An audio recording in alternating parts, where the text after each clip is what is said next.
Shalom, selamat pagi Bapak Ibu Saudara yang dikasihi Allah, yang kita percayai di dalam Yesus Kristus Tuhan kita. Pagi hari ini kita boleh bangun semua karena anugerah Tuhan. Kita bersyukur masih bisa beraktivitas, masih bisa memuliakan Tuhan, masih bisa bersyukur, masih bisa diberi kesempatan hidup untuk memuliakan Tuhan.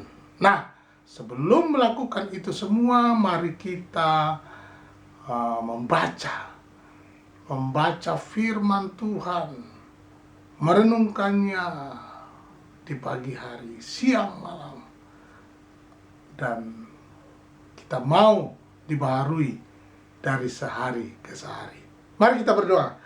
Terima kasih Bapa Surgawi buat hari yang baru ini. Kami sungguh bersyukur atas kasih setiamu, pemeliharaanmu atas hidup kami.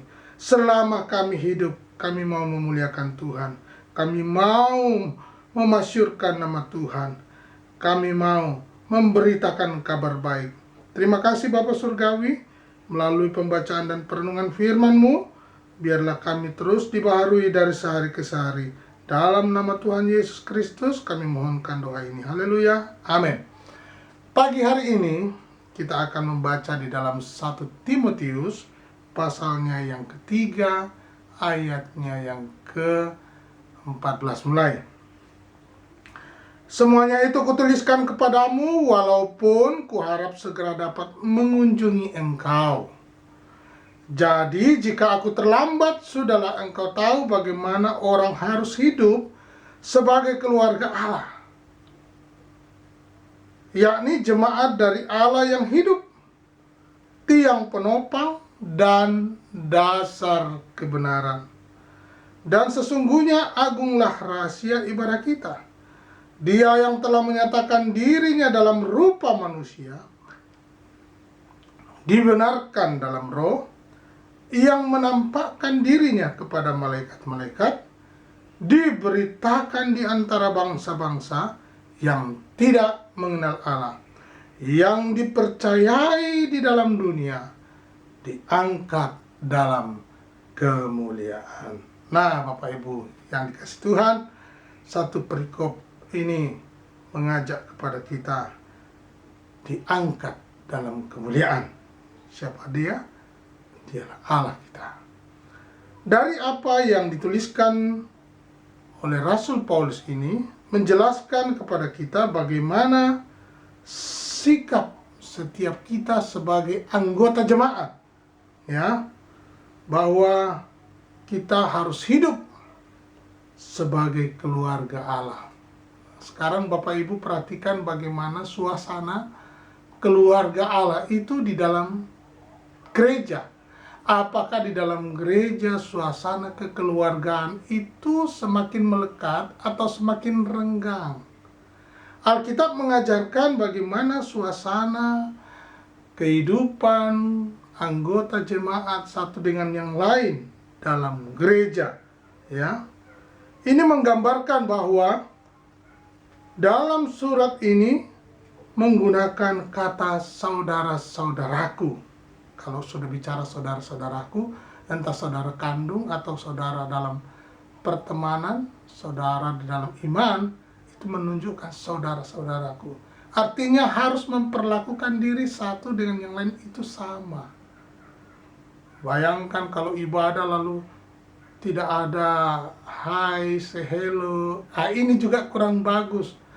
Jadi mari kita membangun hubungan yang akrab, tidak membedakan di dalam keluarga kita dengan di dalam keluarga di tempat ibadah. Nah, ini penting Bapak Ibu yang dikasihi Tuhan.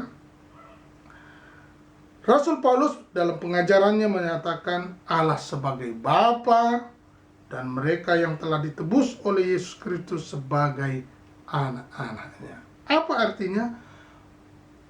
Hubungan Bapa dengan anak itu sangat dekat, ya.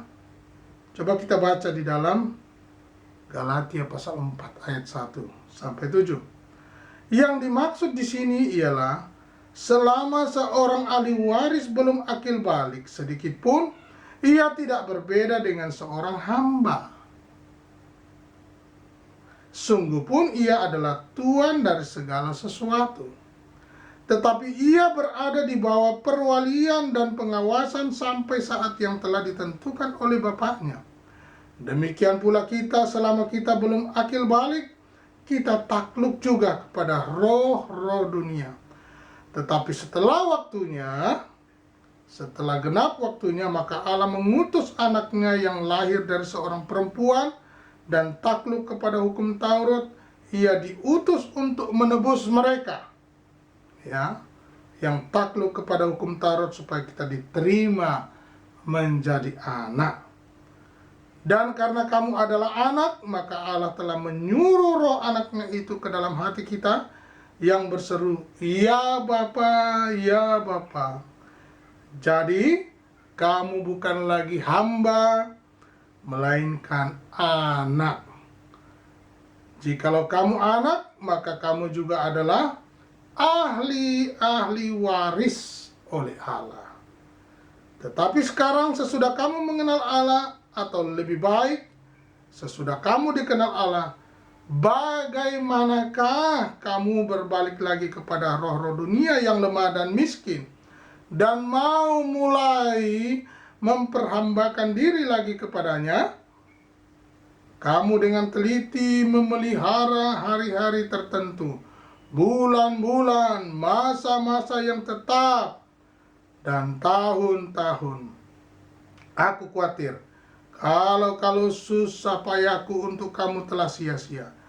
Juga bahwa Yesus Kristus adalah yang sulung di antara banyak saudara-saudara. Bapak Ibu yang dikasihi Tuhan, Rasul Paulus menekankan supaya kita yang dahulu hamba dan diangkat jadi anak, dia mau supaya kita yang anaknya ini membangun hubungan yang karib dengan Bapa.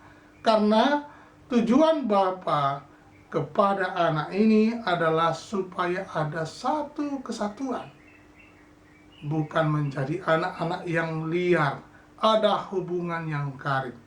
Nah, kembali di dalam gereja, bagaimana supaya hubungan di dalam persaudaraan kita sesama kita bangun. Ada keakraban, ada kesatuan, ada keindahan di dalam pekerjaan Tuhan. Luar biasa Bapak Ibu, berkat ketika kita satu di dalam persekutuan Kristus Yesus. Biarlah pagi hari ini, seberapa sesederhana pembacaan ini, kita percaya bahwa Allah punya kerinduan yang besar. Allah punya kerinduan di mana Bapa dan Anak itu satu. Bapa dan Anak ada satu kesatuan, keakraban. Mari kita mulai dari diri kita, sampaikan kabar baik di dalam keluarga kita, dan di dalam lingkungan, bahkan di tempat pelayanan kita menjadi berkat, nama Tuhan dipermuliakan. Tuhan Yesus memberkati kita.